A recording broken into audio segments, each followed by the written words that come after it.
lesson 5.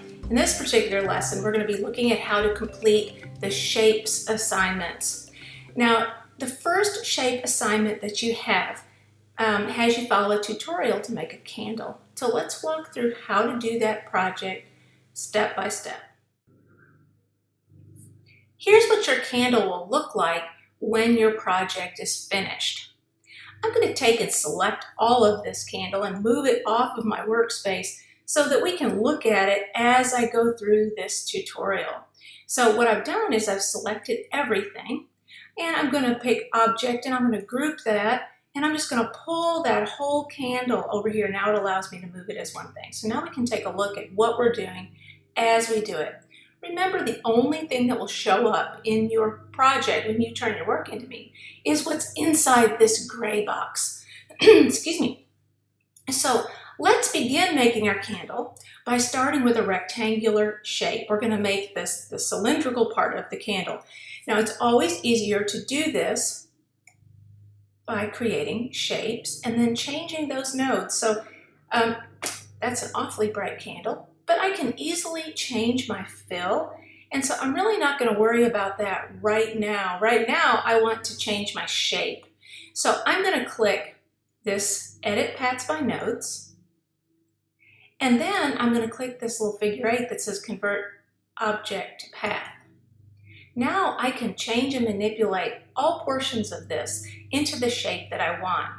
What I'm going to be doing is I'm going to be creating the top part of my candle this way, but I want that to be curved. So that selected diamond node, I'm going to make curved, and that's going to give me some handles where I can change and adjust that shape. I'm going to do the exact same thing for the bottom.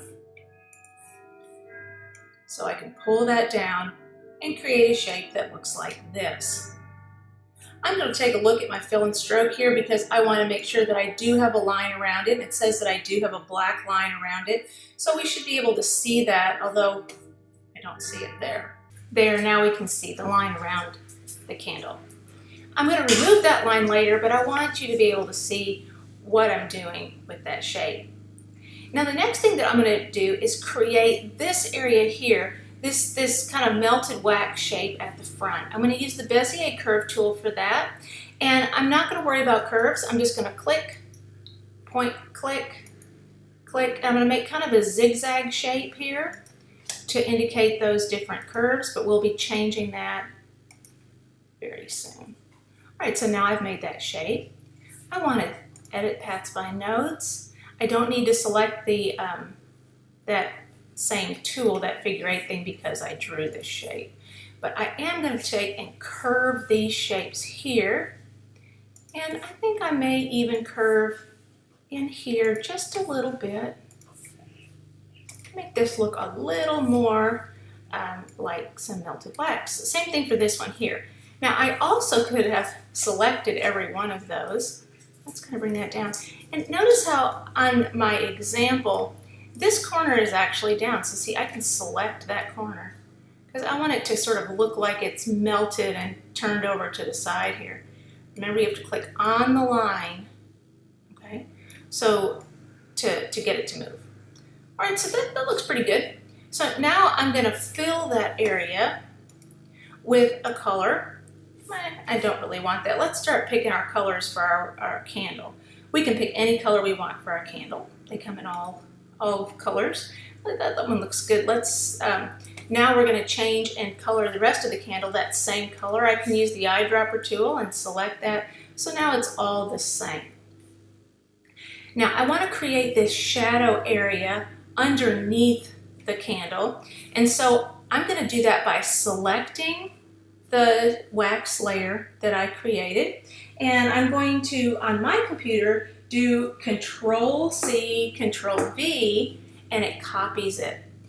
You can also do Control-D. It depends on the version that you have, but what you're doing is you're duplicating and pasting another copy of that.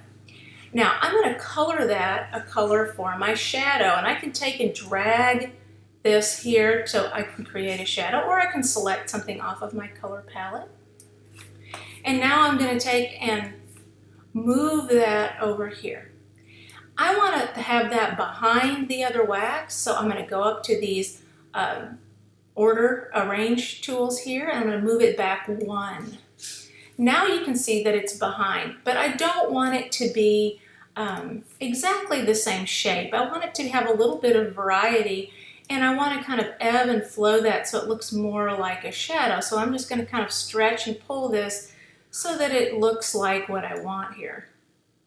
I think I might even do the same for this upper one. If you don't like the shape, just pull it until you do. Turn those handles. Change the degree of curvature. All right. Okay, so now I kind of have my shadow there.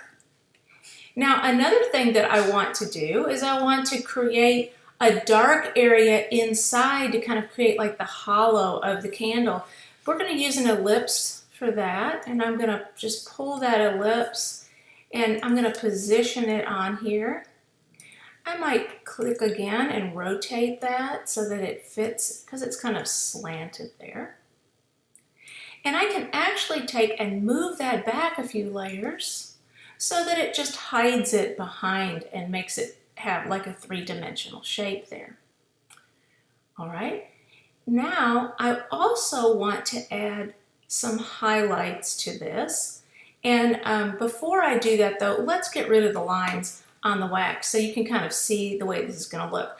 I'm going to click and select and hold down the Shift key, click and select each of these. I'm going to go to Stroke Paint and I'm going to hit the X to remove my lines. I'm going to do the same thing with my ellipse in the back. It just gives it a smoother look, and I can have a better idea of what it's going to look like at this point.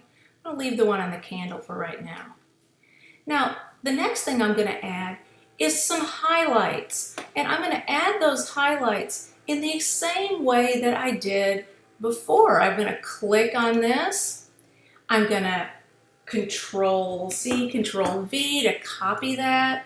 But now I'm going to make it a lighter color. So I'm going to go to my fill and I'm going to pull that to the light side here. Because I want that to be a highlight. I don't know that I want it to be exactly white.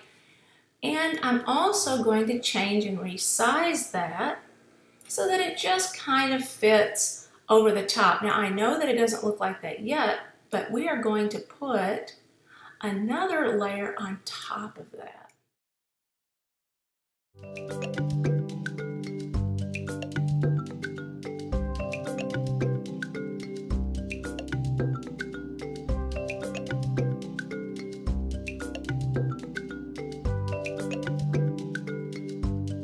All right, that's pretty good. So now I'm going to take this one and I'm going to do that same thing, Control-C, Control-V. Probably could have just put it in there as it was. I'm going to move this over on top. And now I'm going to resize that one so that it covers some of the white, but not all of it. I just have a little of that white showing through there. All right, there's my highlights. Okay, now I'm going to add the little bumps on the bottom. And in order to add those bumps, I'm going to just pull out an oval. And let's fill that with the same color as the candle just so you can see it a little bit better. And I'm going to pull out a second oval for the other side. And I can just kind of move that and reshape that. I'm going to overlap it here. All right, now I want to make that into one piece with my candle. Oops, I'm going to do one more in the middle here. But I'm going to make this one a dark color because otherwise you won't be able to see it. So let's make that one our shadow color by using our eyedropper tool. All right, so now I'm going to pick my selection tool. I'm going to click that oval, hold the Shift key down, click my candle, hold the Shift key down all the time, and click that. Now I've selected all three. I'm going to go to Path, and I'm going to do Union. Okay, now you can see that it's been joined. And if I click Selected Paths by Nodes, you can see that I actually have some nodes that I can use to manipulate and change this and kind of create more of that illusion of dripping wax. And I might even get rid of that one. Same thing up here, because if you click on it and just hit delete, you can delete a node because I want it to look more drippy.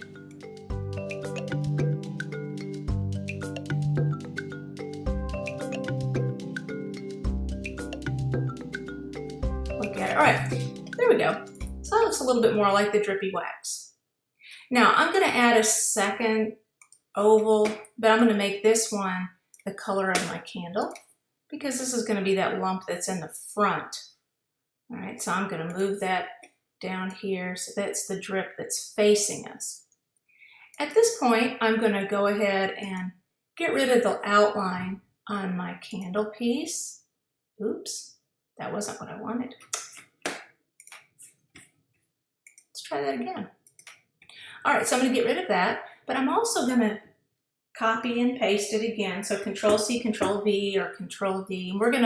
And we are going to now fill that with our shadow color. So I'm gonna click my shadow color. This is gonna create the shadow behind my candle. All right, I'm gonna move that all the way to the back. And I'm gonna expand it a little bit so that I can see it on both sides a little bit. Okay, so that kind of gives me a little shadow around it. You can maybe come up this way just to give it kind of a fun little outline. And I can also move this in here so that that doesn't show up there so much at the top.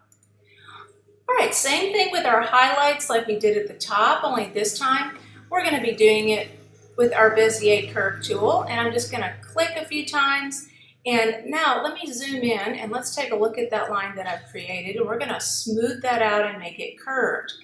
All right, I'm gonna go to my notes and I'm gonna hold my shift key down and I'm gonna select all of these. Well, I thought I could select all of them, but it looks like it's not gonna let me do that. All right, now sometimes Inkscape has a mind of its own. All right, so let's just do them individually if it's gonna play that way. You want the fewest nodes possible, so if you select one and it's not really where you want it there, you can delete that, all right? Now let's fill that with our light color, and I think I'm probably gonna copy and paste that too. And I can flip that shape by using these tools here. I'm gonna flip that vertically because now I can take and just make a few, oops, come here. I can take that and make a few changes on this side maybe, and I won't have to redraw it entirely. Let's zoom back out to our page here. I want to take and select that and I'm going to fill that with the white color that I used before. So let's go to our fill, and I'm going to use my eyedropper tool. Oh, it's already set to it. Well, that made that easy. Okay, so let's go over here and click this one. And we're gonna fill that one as well.